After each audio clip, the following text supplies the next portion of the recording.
Thank you. Apologise if I'm a little croaky and odd in voice. I'm day 9 of my second bout of COVID, and just about getting back to do things. So I have an interesting position, and a group we haven't really talked about much so far, which is the large number of researchers and healthcare professionals with long COVID. I got my first bout of COVID in middle of March 2020, so I'm a long COVID first waver. And throughout most of the rest of 2020, I was really quite unwell. I had about 3 months off, pretty much, and then was just about getting back into it. And I think that particular group are quite interesting because I think very early on, they played quite a considerable role in thinking about what can we do about this. And a lot of the original thoughts and links around things like antihistamines and stuff rose through contacts with doctors. I originally joined the wider long COVID support group on Facebook, and I had to kind of disappear from it for a couple of months because I was feeling quite unwell myself and couldn't really engage. And as soon as it became clear that I was a doctor, there was a lot of comment, I think understandably so, about the experience people were getting with my colleagues. And it was too difficult to deal with at that time. So I retreated into a separate doctors long COVID group where we worked on trying to help ourselves very much to improve. We translated that work into doing a Delphi guideline effectively. So stepping outside the NICE process to say, well, as a group of doctors with long COVID, what do we think should be the management and investigation of patients with long COVID? And we got that published in the BJGP in early 2021 or mid 2021 when it came out. But quite interestingly, the first journal we sent that to came back and said, we think you're the wrong kind of experts to be producing this kind of thing. Yeah, you're not presidents or whatever, or clinical directors of royal colleges. What's your expertise? Which is quite interesting as a view of how that rather grey area of being a clinician and a patient can feel quite uncomfortable sometimes. So currently, I'm co-chief investigator of the locomotion study, which was funded in the second round. And it's quite interesting how that study came about. We did put a proposal in the first round, which didn't get funded. There was some good parts to it. I think part of it was just too ambitious in terms of being too large. But we took the good parts and we decided we wanted to continue to get this funded, very largely around service provision and what best practice would look like and how we would learn from practice in long COVID clinics. So we were talking to NIHR via one of the funding parts, the Health Services and Delivery Organisation, and putting together a proposal for that when the second round came round. So we moved to bid in the second round and were successful. So what locomotion does, it has 3 main parts. First part is a quality improvement collaborative looking at best evidence, evidence-based co-design with patients for care pathways. The second part is on the development and validation of patient-reported outcome measures, detection and screening for post-exertional malaise, looking at inequality, and the third part being data-driven and being both retrospective and a prospective creation of a platform for melding 10 long COVID clinics into a learning system. And it's got patient involvement critically all the way through, from the very first discussions of the kind of work we might want to do, how that changed with the different funding experiences.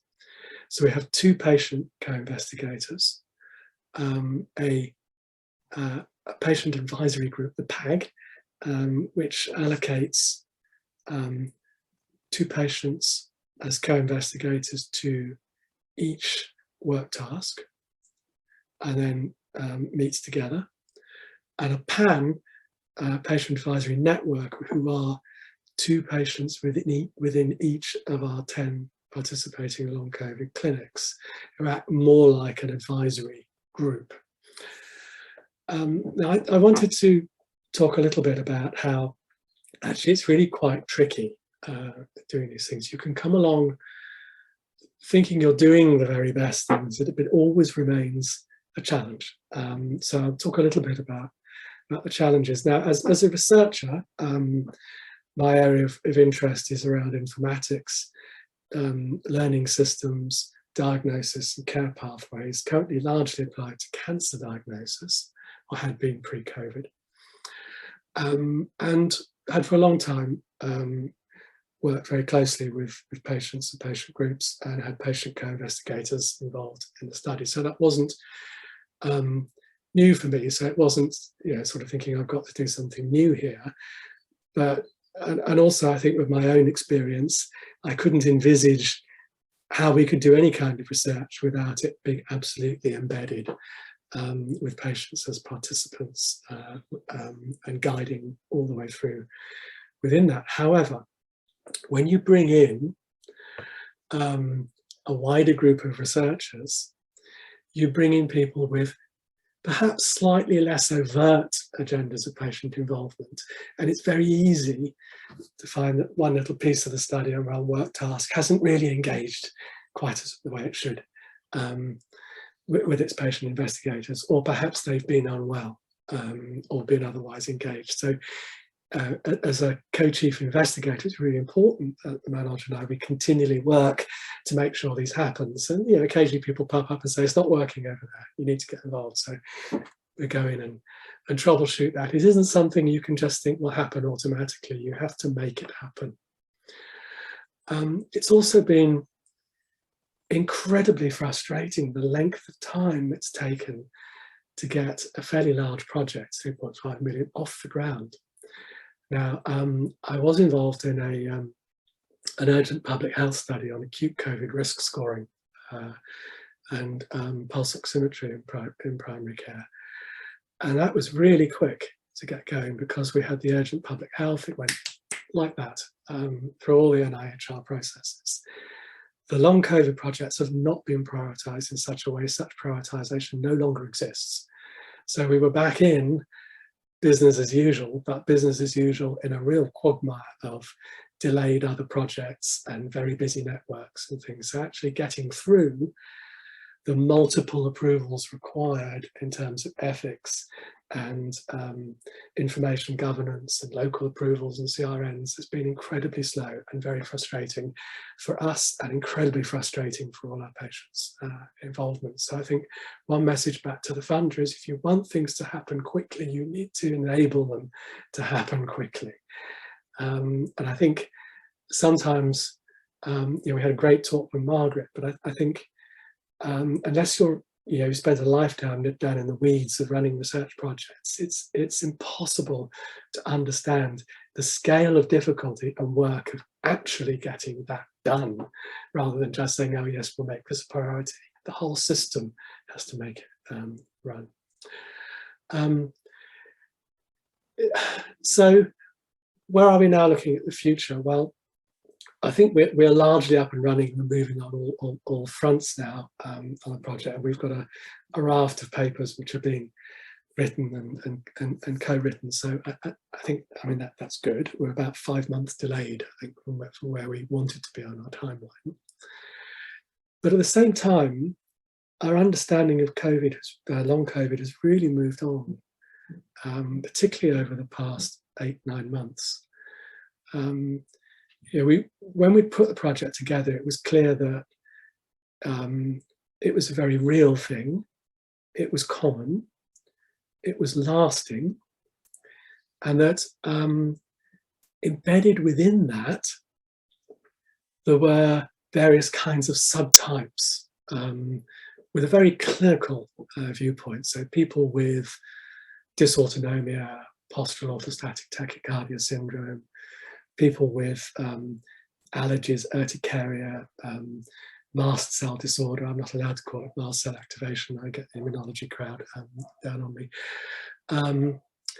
And that's the kind of thing which we'd written about in our Delphi paper. But it was clear that that really wasn't being translated through to practice, either in general practice or very much in clinics, with a couple of exceptions. So that was very much our drive.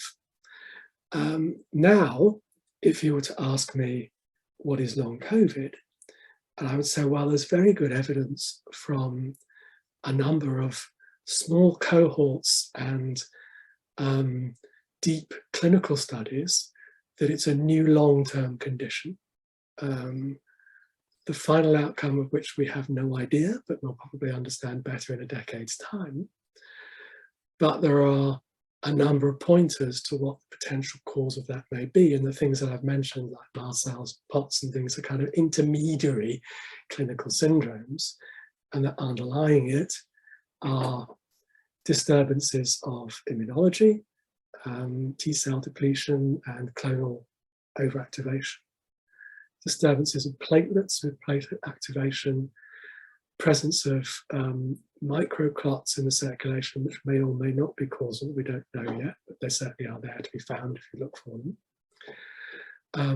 Endothelial dysfunction, and a lack of oxygen uptake by the tissues, leading principally to fatigue and oxidative stress and the post-exertional malaise. So we've gone right down into some very complex medical areas, which are very specialist and are not part of any kind of mainstream clinical practice.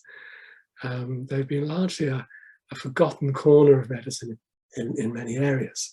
So the challenge is to generate the kind of really engaged work that links these very specialist areas with routine clinical practice.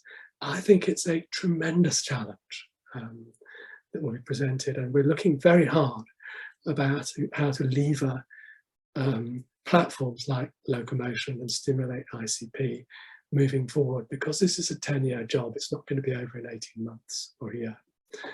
And I think that is the real challenge, and that's where the patient groups need to focus. And my goodness, they are. If you go outside the individual groups, there are very many very active groups, patients raising money, raising awareness, being on social media about pushing this kind of thing. So it's kind of frustrating. It's been slow to get stuff going, but also unbelievably fast.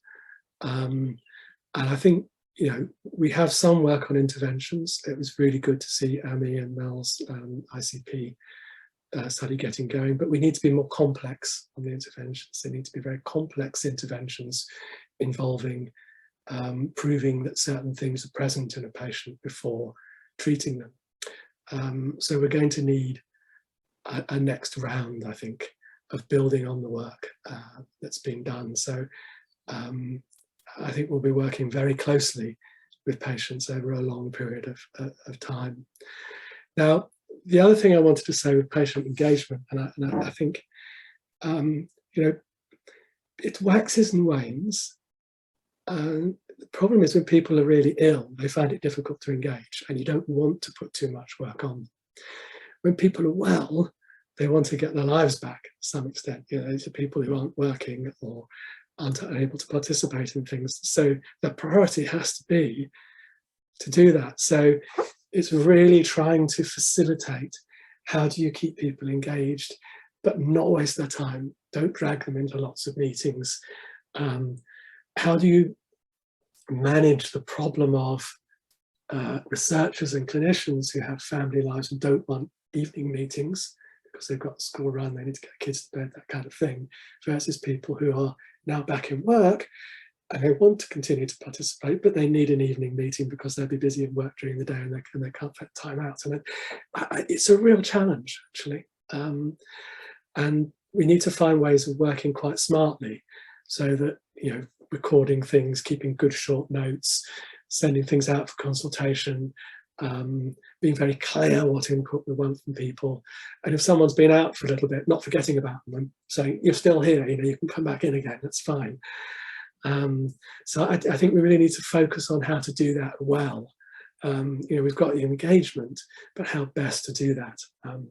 So my voice is disappearing here completely. So I think I've probably said enough, but very happy to take part in discussion later. Thank you.